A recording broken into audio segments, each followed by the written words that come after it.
जय माता रानी दोस्तों, आपके अपने चैनल किरण ब्लॉग्स एंड ज्ञान की बातें चैनल में आपका बहुत बहुत स्वागत है। माँ भगवती दुर्गा की कृपा आशीर्वाद आप और आपके पूरे परिवार पर सदा सर्वदा बनी रहे। दोस्तों, आज के वीडियो में मैं आपसे बात करने वाली हूँ सोमवती अमावस्या के बारे में। वैसे तो अमावस्या तिथि प्रत्येक मास में आती है, लेकिन सभी अमावस्या तिथि में मौनी अमावस्या और सोमवती अमावस्या को सबसे श्रेष्ठ माना जाता है। जो अमावस्या तिथि सोमवार के दिन आती है उसे कहा जाता है सोमवती अमावस्या। तो सोमवती अमावस्या प्रत्येक मास में नहीं आती है, जैसे कि साल में 2 या 3 अमावस्या ऐसी होती है, जबकि अमावस्या तिथि सोमवार को होती है। और सभी हमें यह शुभ संयोग प्राप्त होता है और साल 2024 की अंतिम अमावस्या तिथि सोमवार के दिन पड़ रही है, तो इसे सोमवती अमावस्या कहेंगे। तो आज की वीडियो में आप जानेंगे कि सोमवती अमावस्या कब है, अमावस्या की तिथि कब शुरू हो रही है, कब समाप्त हो रही है। और कई भक्त हैं जो कि अमावस्या तिथि का व्रत धारण करते हैं, तो उन्हें अमावस्या का व्रत कब धारण करना है। जैसे सोमवती अमावस्या सबके लिए विशेष होती है, विशेषकर सौभाग्यवती महिलाएं आज के दिन व्रत धारण करती है और पूजा करती है और अखंड सौभाग्य के लिए प्रार्थना करती है। तो उस नाम दान व्रत पूजा का शुभ मुहूर्त क्या है, क्या होगा, और सोमवती अमावस्या को क्या करना चाहिए, क्या नहीं करना चाहिए, संपूर्ण जानकारी आपको आज के वीडियो में शेयर करूंगी। तो बहुत महत्वपूर्ण है आज के वीडियो, पूरा ज़रूर देख लीजिए। वीडियो अच्छी लगे तो इसे लाइक भी ज़रूर कीजिएगा, क्योंकि आपके लाइक्स और आपके कमेंट मेरे लिए बहुत महत्वपूर्ण होते हैं।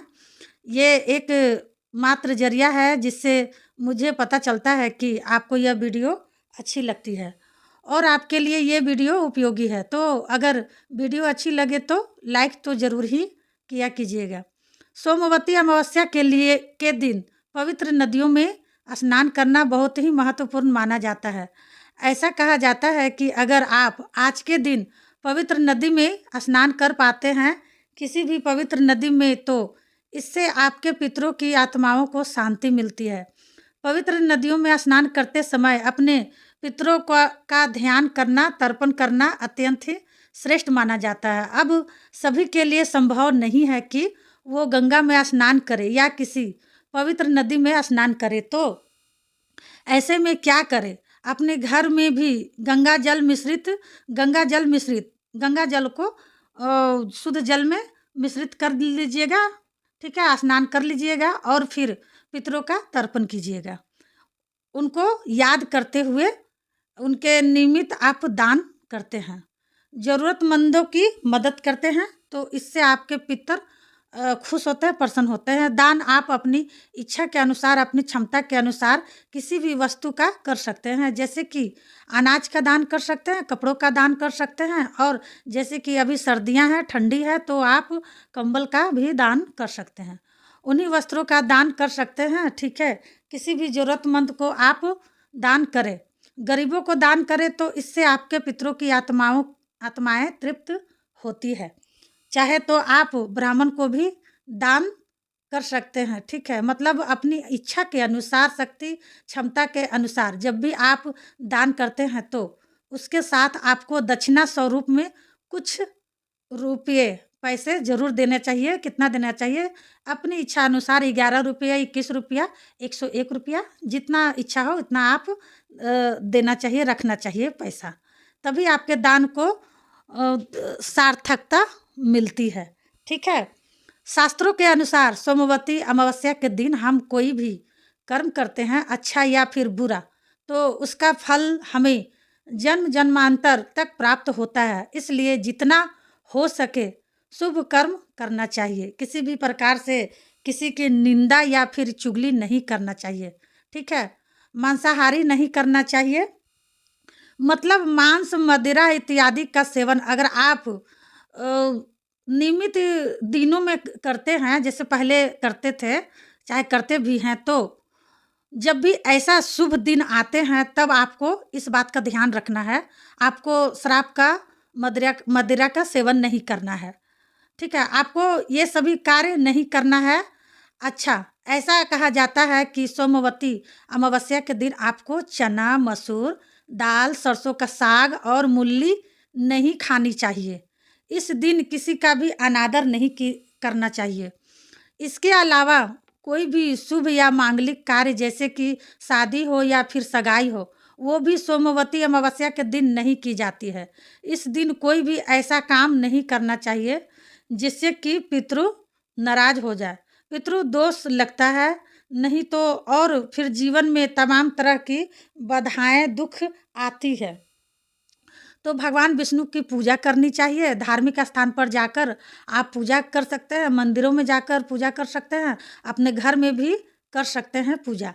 जैसी भी आपके पास सुविधा हो। सोमवती अमावस्या है तो पीपल की पूजा अत्यंत आवश्यक होती है। पीपल की 108 परिक्रमा की जाती है। सुहागिन महिलाएं विशेष रूप से सुबह जल्दी उठ जाइए और नित्य कर्मों से निर्वित्र होकर स्नान कर लीजिए। साफ स्वच्छ वस्त्र धारण कर लीजिए। आप चाहे तो 16 श्रृंगार कर सकते हैं, क्योंकि ऐसा कहा जाता है कि पीपल की पूजा करते समय, विशेषकर हम सोमवती अमावस्या का व्रत करते हैं, तो जिस प्रकार से वट सावित्री के व्रत में हम पूजा करते समय 16 श्रृंगार करते हैं, उसी प्रकार से 16 श्रृंगार के साथ पीपल की पूजा की जाती है और प्रार्थना की जाती है अखंड सौभाग्य के लिए, सुख समृद्धि के लिए, संतान की प्राप्ति के लिए, तमाम तरह की बाधाओं से मुक्ति के लिए। अगर आप पीपल की पूजा करते समय प्रार्थना करते हैं तो निश्चित ही आपकी मनोकामना पूर्ण होती है और दुख से मुक्ति मिल जाती, बाधाओं से मुक्ति मिल जाती है। तो पति की लंबी आयु के लिए व्रत धारण किया जाता है। मतलब सुबह से जब तक पूजा ना हो जाए तब तक तो कम से कम आपको कुछ भी नहीं खाना होता है। इसके बाद आप चाहे तो अपनी इच्छा के अनुसार फलाहार कर सकते हैं और फिर शाम को मीठा भोजन कर सकते हैं। अच्छा, कई स्थानों पर सोमवती अमावस्या का व्रत नहीं किया जाता है। मतलब जैसे कि सिर्फ पूजा करते हैं और उसके बाद जैसे पूजा करने के बाद शुद्ध और सात्विक भोजन कर लेते हैं, तो जैसे भी आपके यहाँ होता है आप उसी प्रकार से कर सकते हैं। और अब जानते हैं कि अमावस्या तिथि कब शुरू हो रही है, कब समाप्त हो रही है और सोमवती अमावस्या कब है। देखिए, सोमवती अमावस्या की तिथि शुरू हो रही है 30 दिसंबर को सुबह 4:01 पर और समाप्त हो रही है 31 दिसंबर को सुबह 3:56 पर। तो सूर्योदय कालीन तिथि के अनुसार 30 दिसंबर को अमावस्या तिथि सोमवती अमावस्या तिथि मानी जाएगी। 30 दिसंबर को सूर्योदय काल का समय आपको प्राप्त हो रहा है सुबह 7:11 पर, 7:11 पर। और सूर्यास्त का समय होगा शाम को 5:47 पर। अमावस्या तिथि पर ब्रह्म मुहूर्त में स्नान किया जाता है और ब्रह्म मुहूर्त का समय रहेगा 30 दिसंबर को सुबह 5:35, 5:35 से सुबह 6:22 तक, 23 तक। ठीक है, जो इस समय में आप स्नान कर सकते हैं, चाहे तो अपने घर में या फिर चाहे तो किसी पवित्र नदी में भी स्नान कर सकते हैं। 30 दिसंबर को अमृत काल का समय आपको प्राप्त हो रहा है शाम को 5:28 से शाम को 7:06 तक। अच्छा, अमृत काल का ऐसा समय होता है जिस समय में आप पूजा पाठ करते हैं, मंत्रों का जाप करते हैं, कोई भी उपाय करते हैं तो उसका फल आपको कई गुना होकर प्राप्त होता है। जैसे कि अमृत काल नाम से ही पता चलता है, इस समय में किया गया कोई भी शुभ कार्य अमृत के समान फल देने वाला होता है। मतलब कभी भी उस कर्म का फल नष्ट नहीं होता। इसलिए इस समय में शुभ कर्म करने का प्रयास करना चाहिए।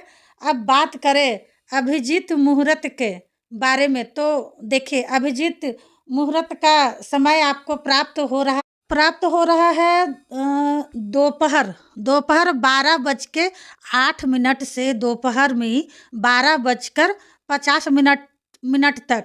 अभिजीत मुहूर्त भगवान श्री हरि विष्णु को अत्यंत प्रिय होता है और सर्वाधिक शुभ भी माना जाता है। इसलिए इस समय में आप कोई भी शुभ कार्य शुरू कर सकते हैं और कोई भी शुभ कार्य अगर आप करते हैं तो उसमें आपको सफलता मिलती है। अच्छा, सोमवती अमावस्या के दिन एक बहुत ही शुभ संयोग आपको प्राप्त हो रहा है। सरोवर सिद्धि योग का सरोवर सिद्धि योग एक ऐसा योग होता है जिस समय में आप कोई भी कार्य करते हैं तो उसमें आपको सिद्धि मिलती है। तो सरोवर सिद्धि योग शुरू हो रहा है आपको 29 दिसंबर को रात्रि में 11:22 से, और सरोवर सिद्धि योग समाप्त हो रहा है आपको 30 दिसंबर को सुबह 7:11। मतलब 30 दिसंबर को सोमवती अमावस्या है। अगर आप ब्रह्म मुहूर्त में स्नान करते हैं और ब्रह्म मुहूर्त में पूजा करते हैं तो यह सरोवर सिद्धि योग का समय रहेगा। तो इस समय में अगर आप स्नान दान पूजा इत्यादि कर रहे हैं तो उसका फल आपको कई गुना होकर प्राप्त होता है। और अगर आप किसी मनोकामना के निमित्त कोई पूजा कर रहे हैं तो निश्चित ही आपकी मनोकामना भी पूर्ण होगी। ठीक है, तो इस समय का जरूर ध्यान रखिएगा, नोट करके रख लीजिएगा। अब बात करते हैं एक ऐसे समय के बारे में जिस समय में आपको कोई भी शुभ कार्य नहीं कर सकते हैं, मतलब शुरू नहीं करना चाहिए। इस समय में कोई भी शुभ कार्य, और वह समय है राहु काल का। 30 दिसंबर को राहु काल का समय है सुबह 8:31 से सुबह 9:50 तक। तो जैसे पीपल की पूजा करना है, परिक्रमा करना है, तो आप लोग ध्यान रखिएगा राहु काल से पहले शुरू कर लीजिए, फिर आप राहु काल में कर सकते हैं, कोई दिक्कत नहीं है। लेकिन राहु काल में पूजा शुरू नहीं करना चाहिए। ठीक है,